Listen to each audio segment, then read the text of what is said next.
खुलुमबाय Bodoland इंखं television studio हलाव आं मलेन बसुमतारी दिनैनि गाहाय रादाबफोराव दं। तामुलपुराव सासे फरायसाया दै बानायाव बुखारलांना गोमानानै दं। हजायाव नाव गोमानानै सानै खुदिया गोमानानै दं। मेघालयनि सांग्रांथि जायखिजाया समावनो दै हगार हरगोन। आसाम पुलिस एसआइ नि फिजिकेल एग्जामखौ फावसायबाय। बिजनी सुबाइजाराव गोब्राब दैबाना।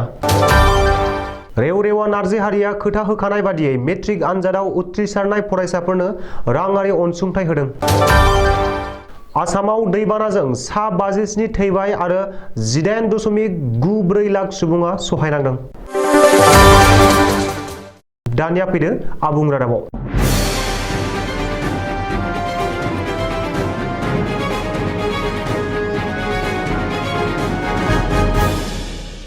तामुलपुराव मोनसे दुखुनांथाव जाथाय सासे फरायसाया दैबानायाव बुखारलांना गोमानानै दं। शुक्रबारखालि बेलासियाव तामुलपुर जिल्लानि खसुबारि सौरागुरियाव जादों बे दुखुनांथाव जाथाया।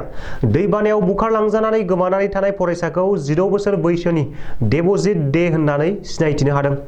मिथिनो हानाय बादिब्ला देबजित देआ मैया बेलासियाव दैबाना नायनो थांनाय समावनो रुगुं उसिफावना जोबोर गोब्राब दाहारजों बोहैलांनाय जाम्फैनि दैयाव गलांनानै बुखारलांजायो आरो गोमायो। बबेखानि बे खौरांखौ सुजुनाय समहालागै देबजित देखौ नागिरनानै मोनाखै होननानै मिथिनो हादों। रिपर्ट बादिब्ला जाम्फैनि दैयाव बुखारलांनाय देबजित देखौ नागिरनाया सोलिगासिनो दं। हजायाव गिख्रंथाव नाव जाब्रबथाय।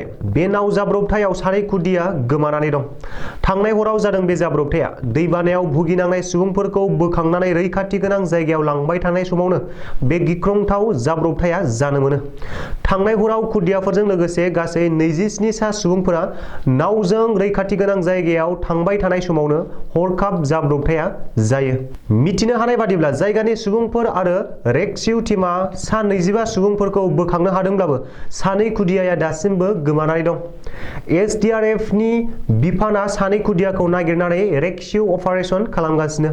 नाथाय बे खौरांखौ सुजुनाय समहालागै नाव जाब्रबथायाव गोमानाय सानै खुदियाखौ नागिरनानै मोननो हायाखै। मख'नो गोनांदि रायजो नाङै लाख लाख सुबुंफोरा दैबानानि गिख्रंथाव थासारिजों भुगिनांदों आरो रोजा रोजा सुबुंफोरा न' बां गारनानै रैखाथि बादायाव आश्रय लानो गोनां जादों। बेजों लोगोसेनो रोजा रोजा हेक्टर आबाद फोथारा दै सिङाव गोदोनानै दं आरो खहा जादों।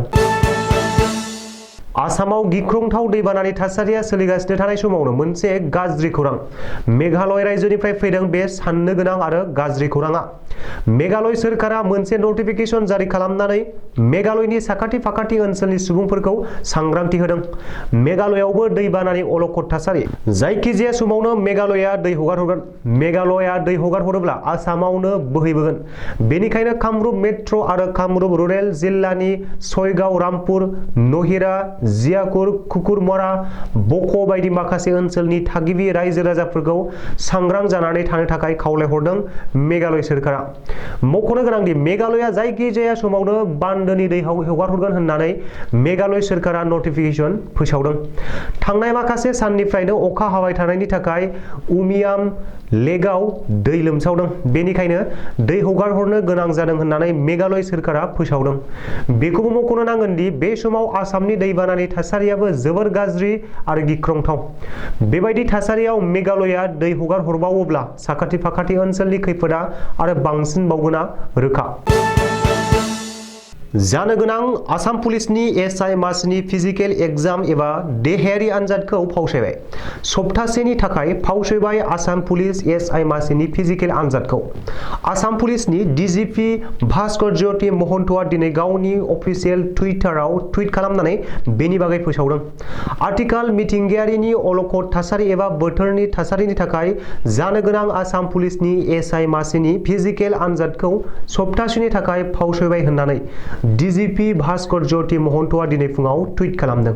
मख'नो गोनांदि आसाम पुलिसनि एसआइ मासिनि फिजिकेल आनजादा फैगौ 20 जुननिफ्राय जानायनि बाथ्रामोन। बबेखानि एसआइ मासिनि काट अफ मार्कनि फारिलाइखौबो थाबैनो फोसावनाय जागोन होननानैबो डीजीपी महन्तआ टुइट खालामदों।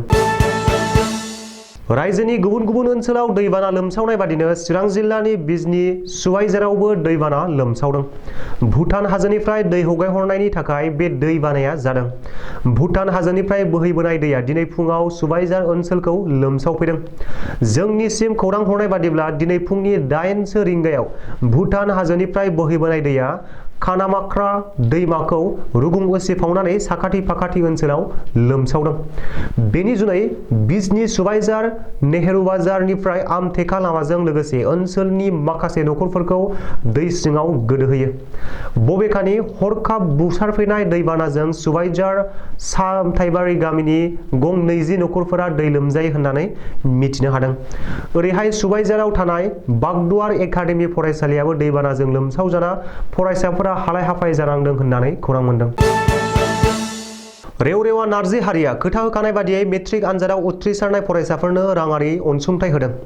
मख'नो गोनांदि मेट्रिक आनजादनि सिगां सिगां नायस'फैनाय समाव बिटिसिनि मावफुं सोद्रोमा रेवरेवा नारजि हारिया खासियाबारि गोजौ फरायसालियाव आनजाद होग्रा फरायसाफोरखौ मोजाङै उथ्रिसारनो हायोब्ला बान्था होगोन होननानै थुलुंगा होनानै बाथ्रा होदोंमोन। सिगाङाव होखानाय बाथ्रा बादिनो दिनै खासियाबारि गोजौ फरायसालियाव गासै आनजाद होग्राफोरनि गेजेराव सेथि मासिआव उथ्रिसारनाय 87.16 जौखोन्दो मोननो हानाय हासिना खातुननो 50,000 रां अनसुंथाइ होदों रेवरेवा नारजि हारिया। लोगोसे सेथि मासिआव उथ्रिसारनाय गासै सा 29 फरायसाफोरनो 5,000 राङै बान्था होयो। माट्टाइगाव इउएन एकाडेमि, जाम्बुगुरि गोजौ फरायसालि आरो गुबुन गुबुन फरायसालिनि खासियाबारि गोजौ मिरु आनजादसालियाव आनजाद होनानै उथ्रिनाय फरायसाफोरनो होनाय जादों बे बान्थाखौ।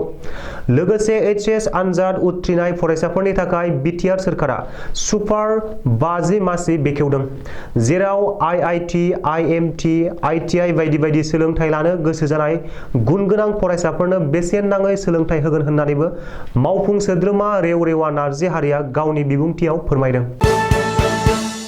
थाद'नाय गैयै थोरोब थोरोब जुब जुब अखा हानायनि जाहोनाव आथिखालाव आसामनि मोन 28 जिल्लायाव जोबोर गाज्रि गोहोम गोग्लैदों। आसाम रायजोआरि अलखद सामलाय बिफाना मिथिहोनाय बादिब्ला दैबानाजों दासिमाव गासै सा 57 सुबुंनि जिउ खहा जाबाय आरो 18.94 लाख सुबुङा जोबोर खस्थ'यै सहायनांदों। गासै गं 2,930 गामियाव दैबाना जादों आरो 43,338.39 हेक्टर आबादथिलि हाया दैजों लोमसावजोबदों। जाहोनाव गं 7 जिल्लानि 1,08,104 सुबुङा थांनाय बृहस्पतिबारनिफ्रायनो गावबा गावनि न' बांखौ गारनानै गासै गं 373 रिलिफ केम्पआव थानांदों। मख'नो गोनांदि आफां आसामनि आइ दैमा, सामफाबती दैमा, मानास दैमा, बोरसि दैमा, फाग्लादिया दैमा, फुथिमारि दैया, जिया भराली दैमा, धनसिरि दैमा, बुरलुंबुथुर आरो खर'सा आसामनि कपिली दैमानि दैया खैफोद सिमानि गोजौजों बोहैगासिनो दं होननानै आसाम रायजोआरि अलखद सामलाय बिफाना मिथिहोबावदों। ओजोंहाय भारत सोरखारनि हादरारि दैबाना जखा लाग्रा कमिसननि सुलुङाव फोरमायनाय बादिब्ला हादराव गासै 10.20 जौखोन्दो ओनसोलाव बोसोरफ्रोमबो दैबाना जायो। बेबादिनो 9.40 जौखोन्दोआवनो आसामाव दैबाना जायो। मानो होनोब्ला आसामाव बोसोरफ्रोमबो गासै 38.58 जौखोन्दो ओनसोलाव दैबाना जायो। अब्लाबो नाथाय आसामनि दैबानाया भारतनि हादरारि जेंनानि फारिलाइयाव दासिमबो गोग्लैयाखै। दिनैनि रादाबा एसेनोसै, गोजोन्थों।